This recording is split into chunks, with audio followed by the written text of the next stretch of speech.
Hey, good evening, everybody. Hey, it's so good to see everybody here. Like that, welcome. So, Merry Advent. All right. Merry Christmas. There we go.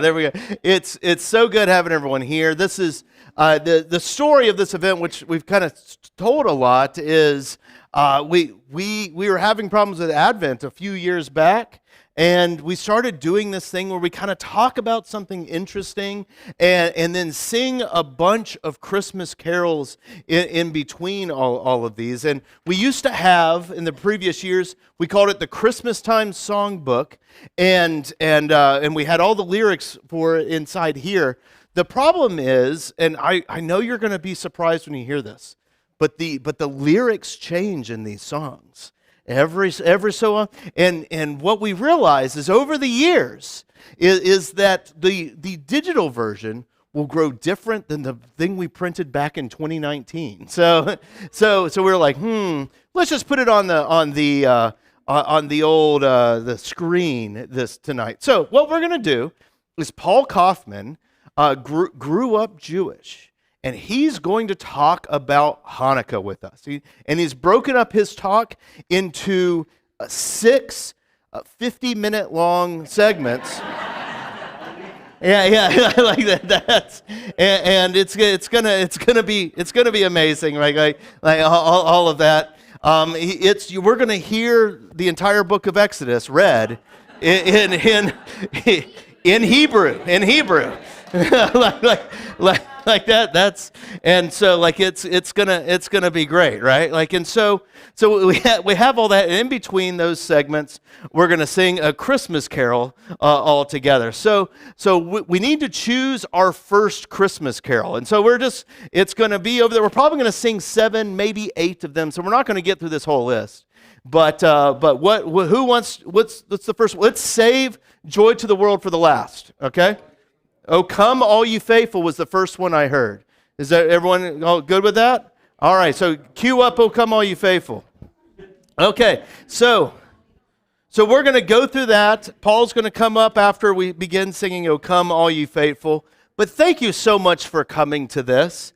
Like, this is a great way for us to enjoy the company together, enjoy each other's ridiculous sweaters that we have on. Although some people, I've heard from 2 different groups, they're like, we didn't get the memo on the sweaters. We didn't get the memo. Like, for that, I apologize. We didn't really do the best job promoting the sweaters in this year's event. But I'm so glad that you guys are all wearing here, and you can remember for next year to wear your sweaters and your ridiculous shirts. So what's coming up? Tomorrow specifically, first off, Monday, ladies, thank you for decorating the church. The sconces look great. The correspondence look great. Like there's a little garland. Yeah. Thank you so much. Tomorrow is Guys' Night, and we're going to Tailgaters at 5:45 in St. Lucie West. So we'll see you guys there. Next Wednesday is the variety show night of this, where we sing secular Christmas songs together. Right, we sing secular Christmas songs, stuff like Jingle Bells, Grandma got run over by a reindeer. There was some excitement over there, like that, like all these things. But also like Let It Snow, because we can always dream, right? I dream of no snow, This is why I live down here. When Coley and I were in our last year at seminary. I remember seminary in St. Louis was way too cold for us. Like, we did not like it. The white stuff stayed on the ground for way too long, and that's for this southern boy to deal with. And I remember it was so hot in our bedroom one day, I started yelling. I started talking in my sleep, which never happens. Like, I was like prophetic in my sleep. This was what Coley was worried about. I started yelling, the 45th parallel. The 45th parallel. Is that what I started yelling? Yeah. And then she goes, what are you talking about? I guess in my sleep, I started doing math. Like it's half a 90, which is half a 180. Like, I don't know what that has to do with any of it. But then Coley woke up in the morning, and the 45th parallel is like the top of the country, the coldest part of the country. And she's like, oh no, is that prophecy? like that's like for all these things. So next week we're going to do the variety show. We're going to sing songs like Let It Snow, Jingle Bells, We Wish You a Merry Christmas, things like that. And so that will be a good time. But here's what I need from you. We have two things that are already planned. The thing how we're going to close the night is Mick is going to do a dramatic retelling of A Christmas Carol. Right, Mick? Yeah, sure. Okay, cool. It's going to be great. Yeah. Stay tuned. Coley is also going to bring her bell game. So if you've come to one of the variety shows before, like she's bringing a game with basically name that tune with handbells. And it's great when no one knows how to play.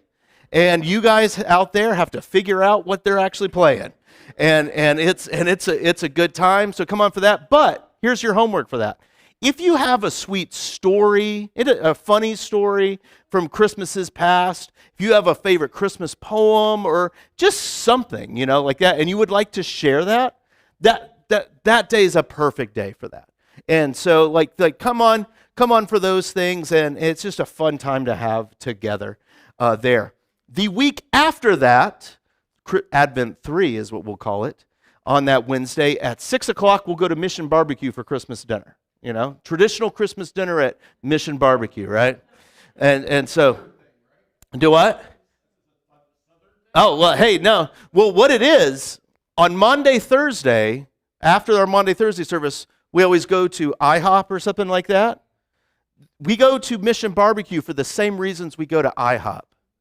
There's not many people there in the evening.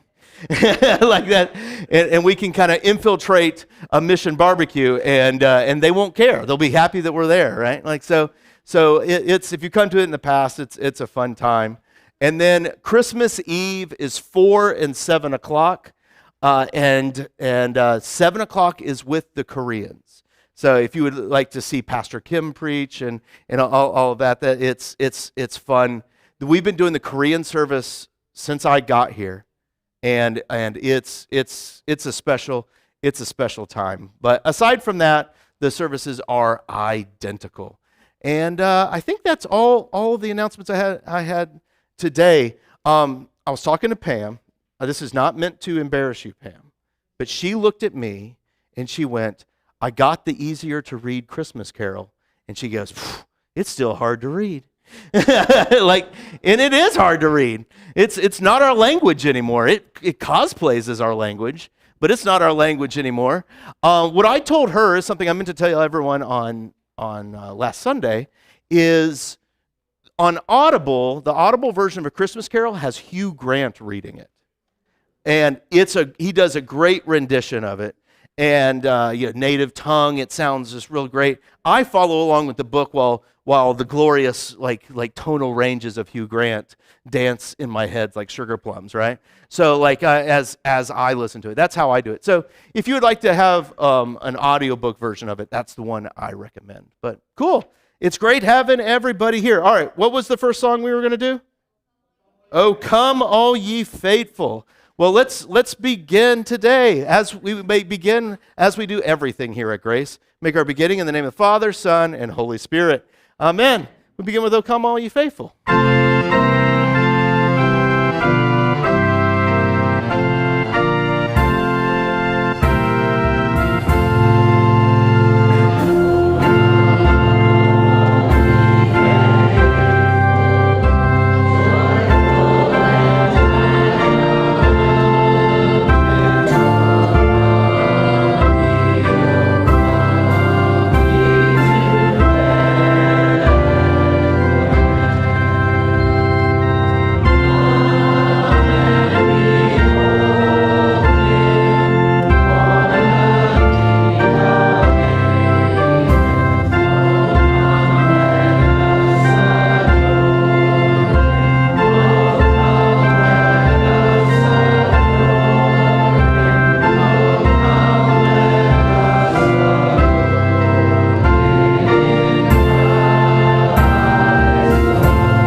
Like, come on up, Paul. Come on up. What's the next song we're going to do after Paul speaks for 50 minutes?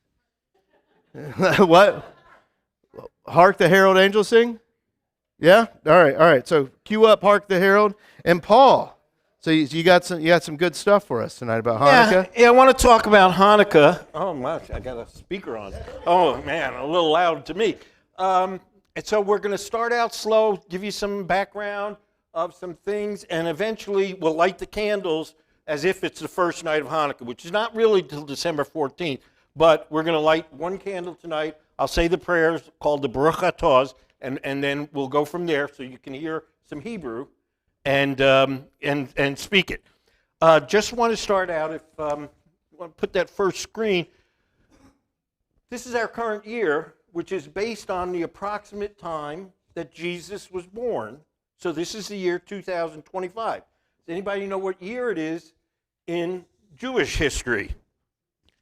5786 is the year, and that's the approximate time that they estimate that the earth was formed and it started life as general. So it's a different year in the Jewish calendar, just so all the months are different, the year is different, and it's not a Gregorian calendar, obviously. So it has its pluses and minuses.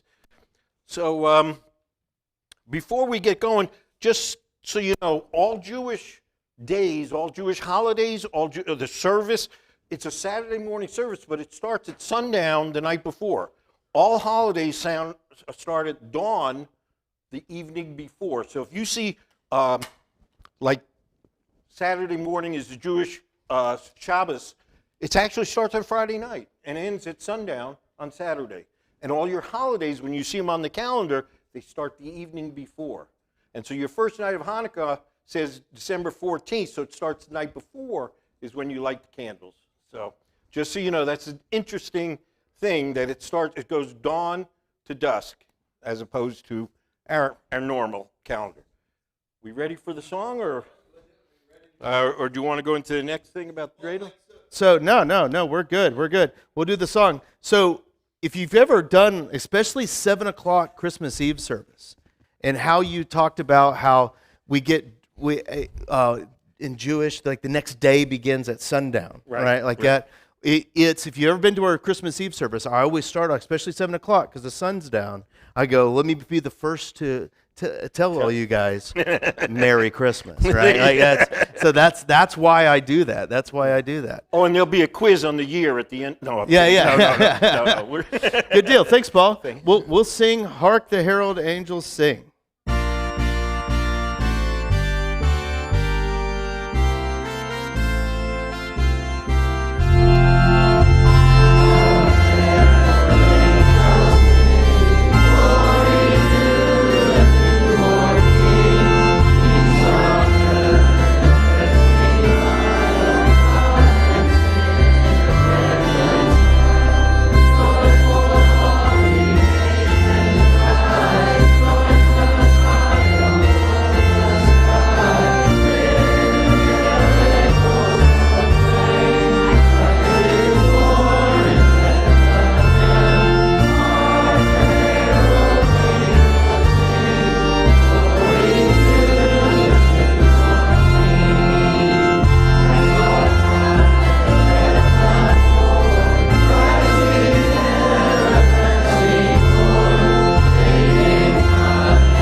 Excellent. So what's the next one? What child is this? What number is that? 9. 9. What child is this? What child is this? Come on up, Paul. See what kind of interesting facts you can regale us with this time. All right. Ready, Kyler? There we go. This is a dreidel, and the letters that are on the dreidel, they're all Hebrew letters out of the alphabet. And those letters represent the alphabet, but they also have a special meaning, especially on the game of the dreidel. I'll tell you about that. Let me tell you the story behind the dreidel and how that came about. Back in the day, King Antioch was persecuting the Jews, and he didn't allow them to worship their God. He wanted them to worship idols of him. And the Jews didn't want to do that at all, so they secretly were worshiping God, and the soldiers would come around and check on them to make sure that they were following King Antioch, which they were not. So what they had was, when they heard the soldiers coming around, they put away the Bibles and the Torahs, hid them under the table, and they started playing a game of dreidel. So it looked like they were sitting around the kitchen table to play dreidel, not studying the Word. So that's how they got away with that, and that's the story really behind the game of the dreidel, why it came about. There's a variety of games that you can play with the dreidel, but the one that I grew up with and taught our kids and so forth was this little game like this. The Hanukkah gelt is in the middle. We have some Hanukkah gelt on the tables, but what it is you spin the dreidel. If you show up with one of the 4 letters, so there's the hey, which looks like a chai. Back one. Okay, the first one is the hey on the blue on the right. That means, first of all, everybody, either family or everybody antes 1 coin. It can be a penny, it can be matchsticks, it can be buttons, it can be whatever it is. You ante 1. Well, if you roll and get the hay, which is a chai, you take half the pot. Okay? If you roll and you get the gimel, you get it all. The gimel is the get it all. The nun, you get nothing. Nun, you do nothing. You just lost your turn, you go on to that. The shin, you put in. So you don't want the shin, but those are the letters, and those are what they represent, and that's how you play the game. And so you spin it. I used to do it with rolls of pennies, and the kids would love it because generally, even if they ran out of money, you put more in, and it's all fun. And so the younger ones can play it, and they understand that they just spin this dreidel, and it's fun. So I have some smaller dreidels out there, but there's bigger ones. I've seen dreidels. There was one at, but where was the one at the center on Walton and Civic Center had one, as big as this room. It was huge. They had that out there, but that was last year. But anyway, all the dreidels have those 4 symbols, letters of the alphabet, and that's what they represent. So I think we're going to go ahead. The gelt is it could be anything, but Hanukkah gelt, most kids nowadays love, it's chocolate. It's little coins that you take the wrapper off, and it's chocolate. Matter of fact, we're going to let all the kids come up and grab some before the night is over. They're going to come and get their own satchel of Hanukkah gelt. If they leave any, the adults can get it too. But there's some on all tables here, there, and up front. All right. We're singing What Child Is This? All right. So we'll sing the next song.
excellent, excellent. You guys are gotten really good at the singing thing. Like that's great.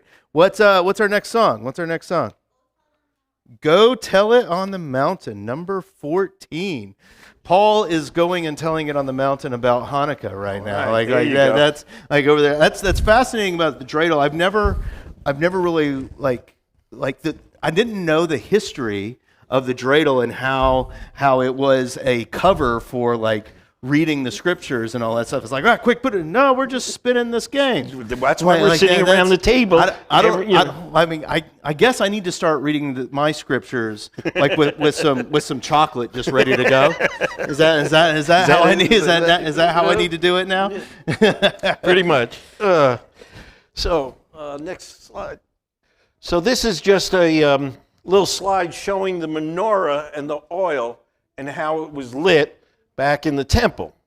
Now, back in that day, the Jews were being persecuted by Antioch, and they fought against the soldiers and stuff, and finally, those that survived decided to go to the temple to pray to God.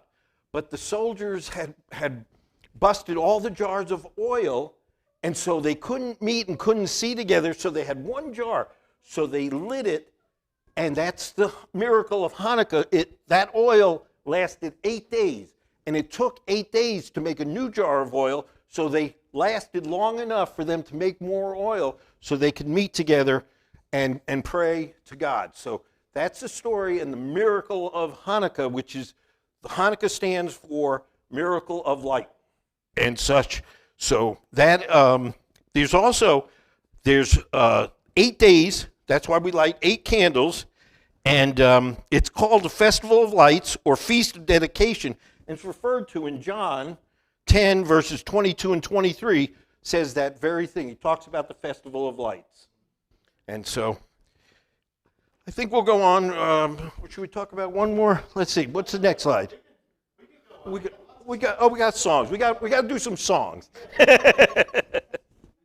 We've got a lot of songs, and I'll probably talk a little bit about this too at the end of the. Actually, I'm going to talk a little bit about how I understand the history a little bit too, like right here, because this part right here, where they went into the temple, right, and they only had enough oil to last one day, but it lasted the 8 days, right?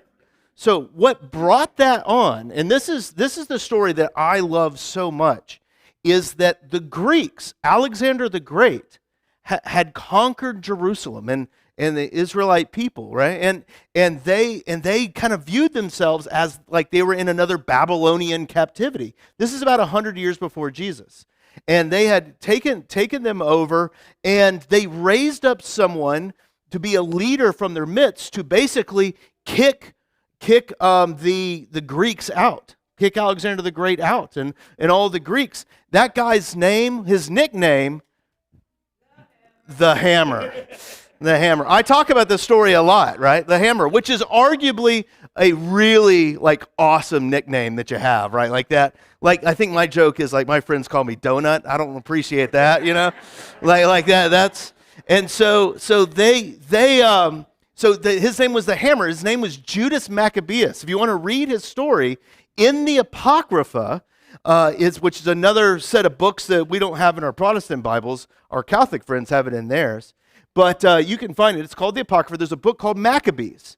And you can look up this story. And basically what happens before Hanukkah is they basically, Judas Maccabeus and this band of guys fighting are successful at kicking Greece out of Jerusalem.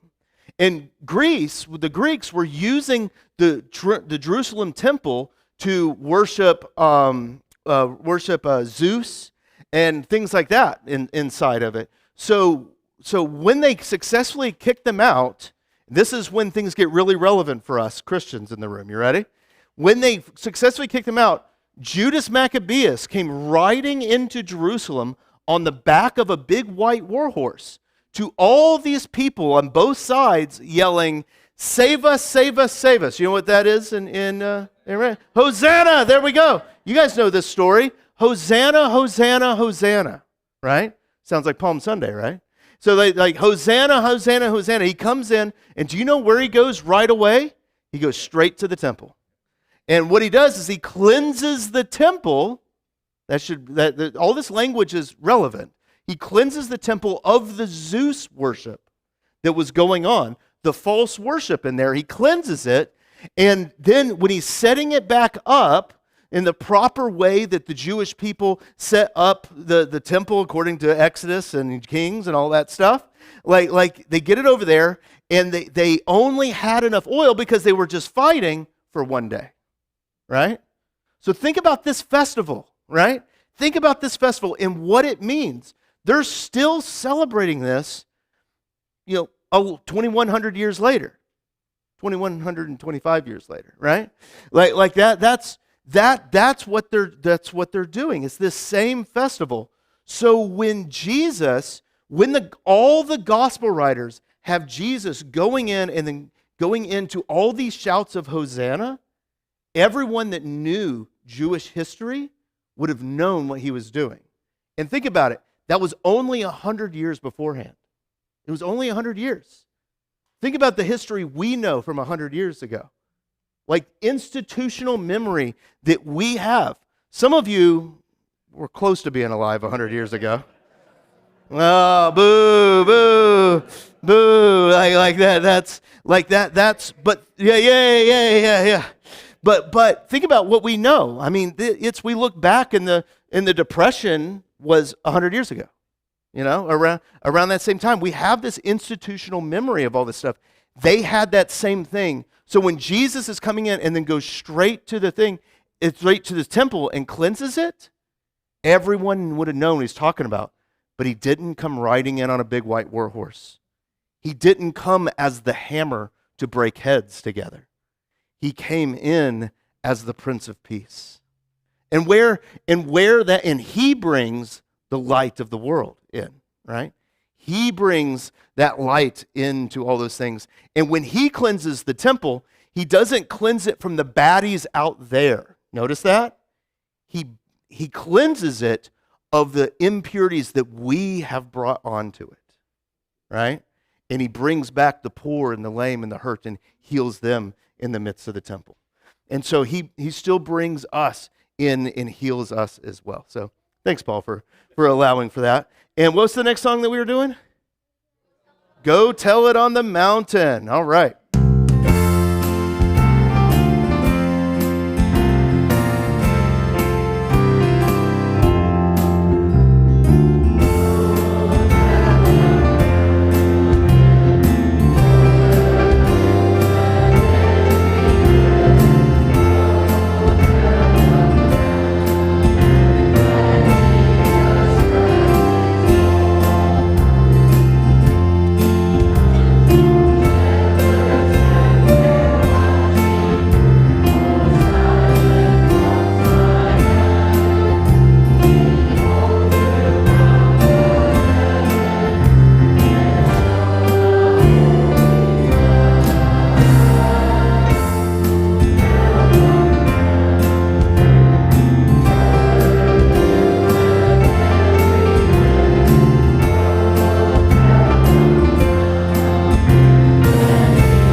last little one for free at the very end there, right? Like that. It's like the gelt that we're paying for with the with the dreidel here. I had asked Paul if he wanted to sing the dreidel song, and he was not into that idea.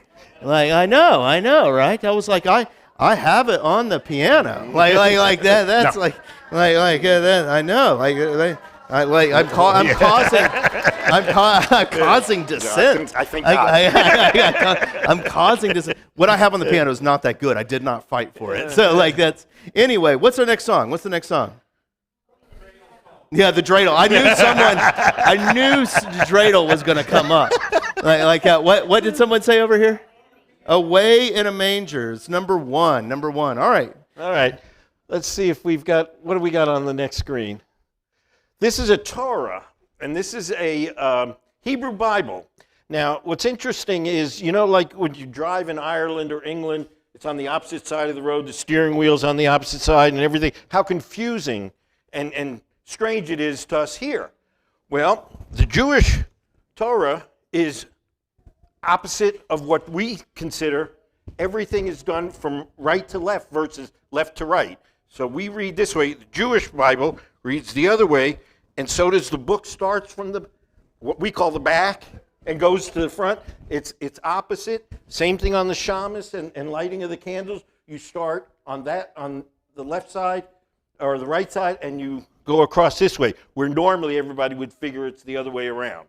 So it's just that's the way it's read. That's the way you read Hebrew. And it's funny because some of the Torahs will have the Hebrew and then the English. So the Hebrew goes this way and the English goes that way. It's really something. So when you're saying the prayers and then you want to translate it, it gets confusing. So you got to keep an eye on that. So pretty much that's all I want to talk about this one. The next segment I'm going to bring up, we're going to talk about the shamus and the lighting of the candles. So I'll save it for that. We can go ahead and sing this section. So what's funny, you were talking about the English going one way and the Hebrew. Like that's how all the commentaries that I read and all that stuff. Like you'll be reading in English and then it'll have like a sentence in Hebrew and you got to like fast forward and go forward like that. It's amazing how your brain it translates. Here's the Hebrew on this side, then the English on that side. Yeah, it all just meets in the middle. Yeah. I got all these notes from when I used to say prayers. How long have you had this? 60 years. 60 years? 60 years, yeah. I'm only 43. Before I was bar mitzvah. Before you were bar mitzvah? Yeah, I was bar mitzvah at 13. That's like 58 years ago, so I had this before that. I got notes in here. That's cool. That's cool. I appreciate you finding that. I did. I had a search. I couldn't find it with all our moving. Yeah. And all of a sudden it showed up today. That's great. It really did. You knew I was looking for it. And then she says, "You found it." I said, "It found me." It did. That's great. That's great. So what song were we doing? Away in a Manger, number 1.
right. What's the next one? 6, it came upon a midnight clear. All right. We'll do that one next. So so you ready to go, Paul? Yeah. Oh man. Yeah. Okay. And I have to was the shirt color on purpose? Yes, the shirt Oh, color was good job. on purpose. Was good. Blue. Yes. That's Hanukkah colors are really blue and white. So, yeah. This is did you see my? Oh, the Hanukkah socks too. I got a menorah. Oh man. Right there. Just in case. Everybody know what yarmulkes or beanie caps or whatever you call them? Yarmulkes. I put a variety on that table back there. Interesting to note that I had to go through some sports jackets and suits because we would show up at events and you'd have to have your yarmulke with you. So I would keep them in the pockets of all my suits and vests, just keep a different yarmulke. That's where I found all those. I was cleaning out. I went to the jacket pockets, either inside or over here, and got all those yarmulkes. And they have different insignias on the inside from different bat mitzvahs, bar mitzvahs, or weddings, or whatever it is. So this is a yarmulke, and the Jewish wear it, and it's to honor the Lord, to say that when you're talking and saying Hebrew prayers and doing the Baruch Atahs, the blessings, you're humble to God. So it's a way, and when in the Jewish service, when you open the Torah or the ark, everybody stands up and everybody has to have the yarmulke, because a lot of the women who were not allowed in the main part of the congregation, they would sit on the balcony in the back, but most of them had scarves. They didn't wear hats or yarmulkes, they wore scarves. Still had to cover their head. So that was a tradition. Even though the woman is the matriarch of the family, if the mom is Jewish, you're Jewish. If the dad is Jewish, you're not necessarily Jewish. But yet, all the men do the davening, all the men say the prayers, and the women are upstairs in the back, but that's determines your faith. So it's interesting how that works. But anyway, we're going to talk about the lighting of the candles. This is a shamus, which is the main candle. Every night you light the shamus, and then you have 8 nights that you light the other candles. So what happens is you light them from this side, and then you take the shamus and light the others. Take a guess, if there's 8 nights of Hanukkah, and every night you use a shamus, and then first night 1 candle, second night 2 candles and a shamus, then 3 candles and a shamus. How many candles do you need for the 8 days of Hanukkah? No, you got to light like 2 the first night, 3 the second night, 4 the third night, 5 the next night, and so forth. 44. 44 candles. If you ever wondered why a box of Hanukkah candles comes in 44, it's strange, but that's because you have to have the shamus every night and then 1 candle. So if you see a box of candles, it says 44 candles, those are Hanukkah candles. Got to teach you something. All right, so we'll go ahead and see if we have the prayers up here. Oh, here we go.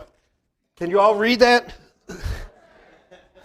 These are called the Baruch Atahs. These are blessings. And here's like the spoken Hebrew. There's the Hebrew that I used to have to read fluently. Now, the lucky thing now is they added vowels. All those dots and pluses and things on the bottom of the letters never existed way back when. Those are added so that we can speak it generations later and have vowels. There were no vowels before. It only had the consonants. And you had to know what they were. And everybody did. I mean, the old guys in davening, and you made a wrong, they got you. They were all over. Whoa! Yeah. It was fun at congregation at church. So anyway, here's one of this. First night, we're going to say first night you say the lighting of the shamus, which we'll go ahead and say right now.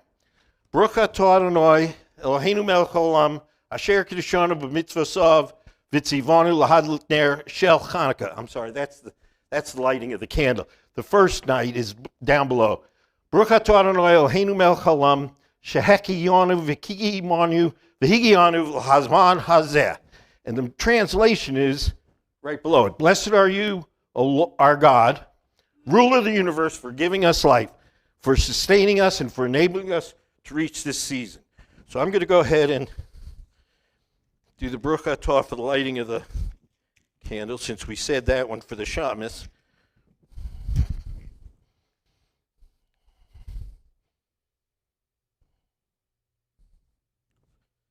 Now, Baruch Atah Adonai, Eloheinu melech haolam, asher kiddushanu b'mitzvosav v'tzivanu lahadlik ner shel Hanukkah. And the meaning is, blessed are you, O Lord our God, King of the universe, who's brought forth the miracle of the lights to us. Now, the candles, generally all of your Hanukkah candles are self-wax, so they don't drip. They're dripless candles. They're supposed to be displayed in an open windowsill, and you can't blow them out. They're supposed to stay for 2 hours. They last 2 hours, a little over sometimes, and you're supposed to leave them lit till they burn out themselves. You're not allowed to burn them out. Tonight, it's not really Hanukkah, so I will blow them out. I'm not staying 2 hours, I'm sorry. So this is so the second night you would light the shamus. You wouldn't have to say the prayer, but then you just say the Baruch Atah over the blessing for the second night, and you would light 2 candles. The third night you would light the shamus and then 3 candles.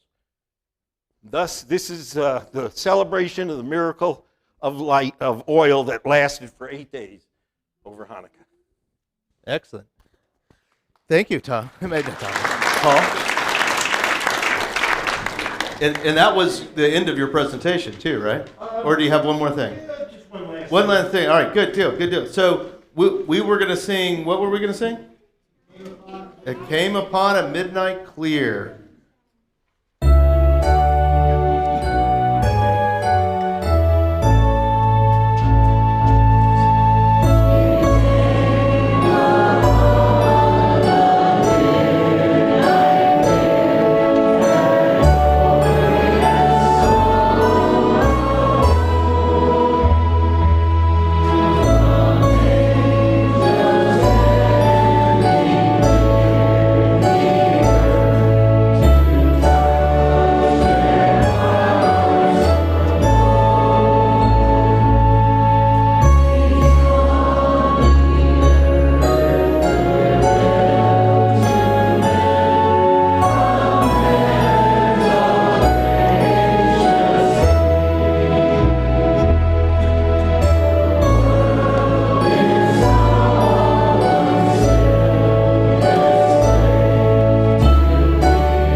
All right, so what's our next song? What's our next song?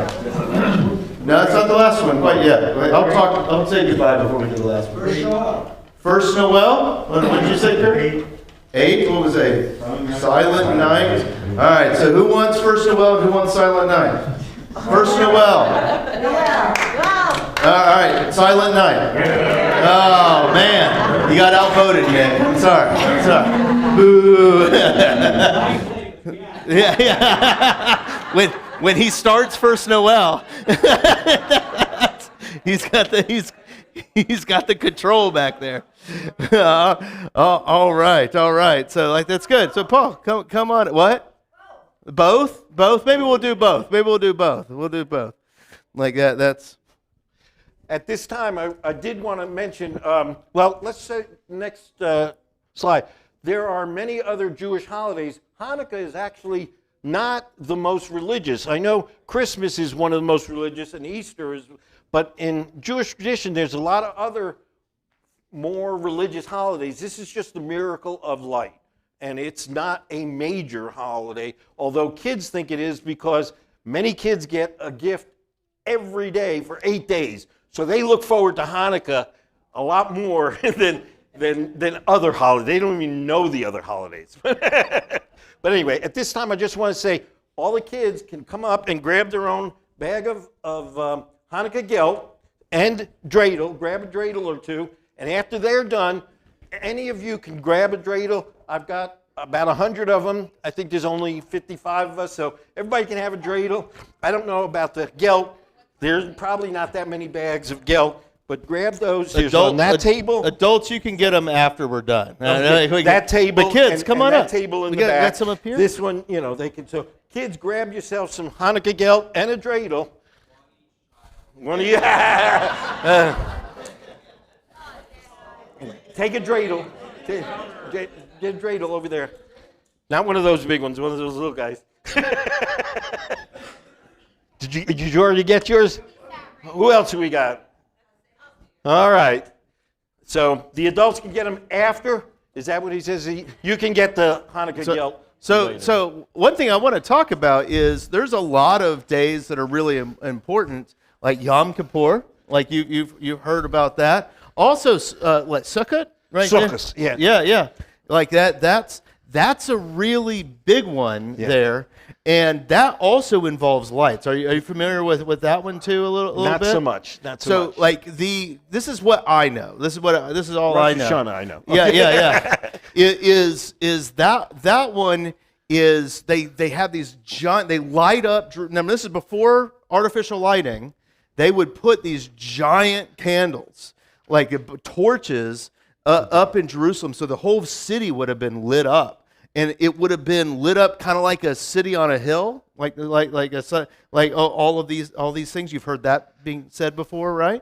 And so that comes from that harvest holiday, and the way they would celebrate that would be like just like it's going to be like we're celebrating like it's the end of the world type of thing. Like they're just go crazy on it, and so that's kind of fun. Noticed on the listing here, I always had a habit from when I was growing up as Jewish, I could never write the word God out. It was G-D. You were not supposed to call on the Lord at the wrong time, and you couldn't write his name. And when I was at Redeemer Church, I had some things as an elder to write, and I used to put G-D. And Pastor questioned me, I don't know, a year or two into it, and he goes, what is all that? And you'll see right here, I didn't even realize it till just now that that they write it here as a G-D because you can't use the God's name. You're not trying to call on God when you're writing certain stuff down. Now, if you want to have prayer, you can say God, but really, leave him to be. So what's an interesting thing about that is we have the name of God written down. Yes. And we had Kyler, put the Hebrew words back up there. Paul was talking about the pointing underneath. You could see the consonants there are the characters. And then there's little dots and lines on the bottom. Little T's, little dashes, little dots. Those are all the pointings is what they're called. Those are the vowels. And those were added back in the Middle Ages because they were starting to lose the language. And they wanted to make sure that it was retained. Now, there was one word that never got pointed in there. And it was what we think now is what it is Elohim. All right? Yeah. Like that's, and so hold on. Yahweh. I was wondering. Yahweh. Doesn't have it. Yahweh doesn't have it. And so what people would do is when they would read it, when they read it over there, a good Hebrew wouldn't read the word Yahweh in the text. Do you remember what you would put instead? Do you remember? It's okay if you don't. I don't. They would put Adonai. I don't know what. Yeah. Like which means what, Father or something like that. Like that's what is Adonai? Yeah. That's right there. Like God, a ruler. Like yeah. Like that. They would say Adonai in there. This is where Jehovah came from. You guys have heard of Jehovah before? Jehovah is Yahweh, but with the vowels from Adonai. There you go. And so that's where Yehovah came from. Yehovah, right? Like that's where Jehovah came from. And so we now think, we don't actually know because it was never pointed for us, and no one ever says it, but we think it's now Yahweh. And so, but yeah, it's the same vowel, same consonants. It's interesting, you reminded me. I'll tell you a quick little story. Getting bar mitzvahed, you had to recite Hebrew. You had to read the Hebrew right out of the scroll. They'd open the scroll, you'd get a scepter, and you'd point and had to read it. Now, I had an album that I practiced for like 6 months. Every night you had to read. Mine was about one of the longest things. It was like 26 minutes in Hebrew. And there were no vowels. This was the old Hebrew. Yeah. And this is where, if you didn't have the or the correctly, that's when the old guys, the davener, would go, whoa! And they'd lose it on you. So you'd practice in front of them. I mean, I practiced that so often. It was amazing. Now I couldn't tell you one word of it. But I still have the album, I think, somewhere. I do have the album from that, and it's in Hebrew, and it's singing, which I don't do. That's great. Well, let's sing Silent Night. Oh, questions? We'll do it after this song. Yeah, go ahead.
We're going to do First Noel next. What was your question?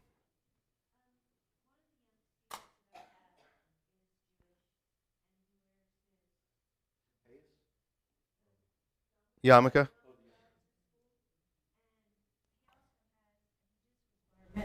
He also has the belt. Yeah, yes. And someone made that for him.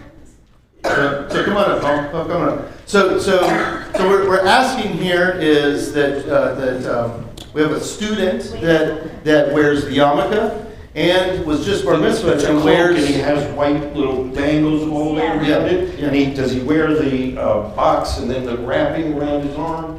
No, he doesn't. Okay. I don't remember the names of those, but I was Orthodox, so I had all that. Yeah. And that's a special ritual that you go through, and at age 13 you become a man, and you go through all this learning process and tradition A lot of things were done based on historical ways that they were doing it, and you learned a lot.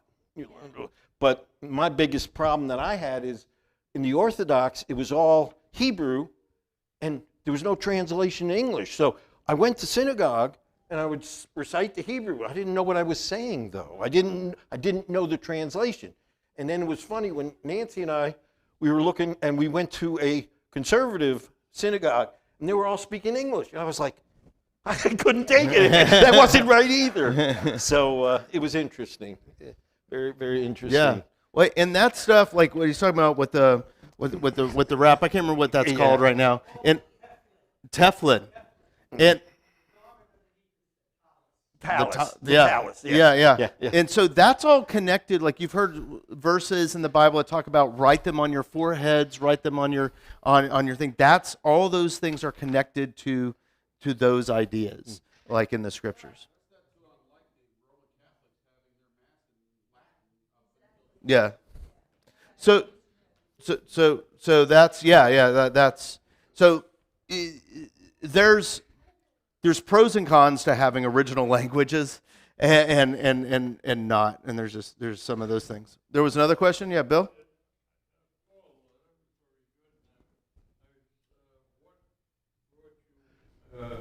Become a Christian? So what brought Paul to become a Christian? It's interesting. I can't say there was anything that specific, but things were progressing for me. Everybody in our age group, when we got bar mitzvah, we all said, we're going back, we'll stay in synagogue, we'll show up for another year. None of us made it to the next Saturday. None of us. None of us. After you got bar mitzvah, if you went back the next Saturday, I think the world would have fallen apart. So anyway, so we didn't stay that active, you know. We followed a lot of tradition, followed a lot of rules. So anyway, life was going on with me, and I discovered a couple of things here and there, and I started understanding about Jesus and learning some things. And later on, when my wife and I were trying to raise the kids, we went, like I say, to see if we wanted to raise them Jewish or raise them Catholic. So we went to Catholic church, we went to the synagogue. Things weren't exactly right, and some close friends of ours introduced us to Lutheranism. And we slowly realized this is wonderful. Both of us could find what we thought was the right way to go about this. And then people would ask me, my Jewish relatives would say, well, I don't understand why. I said, well, if the Old Testament is true and written, what's the New Testament? I mean, did he just stop? I mean, so to me, you know, I don't get it that, you know, I don't argue with my relatives or anything, and we don't really get, but I don't understand that they can't see past the Old Testament. Yeah. So that's where I am.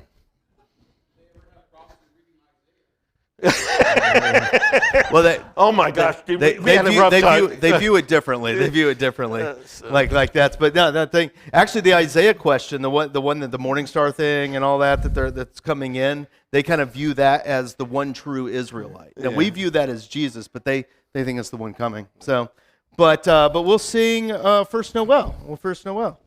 Then we'll kind of close up.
as we looked at like what you I thought you said really good is like the continuation of the story. Like that's and as we have lights on the tree and Hanukkah is the celebration of light. Like God always uses in His story this idea of lights from Abraham looking up at all the light stars, the stars in the sky, right, and seeing God's promise to him in the stars of the night sky, to the stars that happen, to the lights that happen with Hanukkah, to all the lights that have shined forth in us, to Jesus Himself being called the light of the world. And I think it's fascinating how the Magi come in and they are following the light of a star, right? They are following the light again, and the devout Jewish people of the day, they miss it. They miss it, right? Which is an amazing story of grace for us all. And our encouragement today, as we look at the lights of Hanukkah, the lights on the tree, the lights and the stars in the sky, and the lights that the Magi follow, that we too would continue to follow that light, and that it would continue to burn in us past the 8 days, as the story continues even now. So thanks for coming today. Paul, thank you so much for everything. Very good. And let's sing our last song together. I invite you to stand for that. We'll sing Joy to the World.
Thank you so much, Paul. Please get some gelt. It's over here on the sides, and some dreidels. This dreidel looks like a basketball, and so please get one of those. But thank you. Go in peace, everyone, and serve the Lord.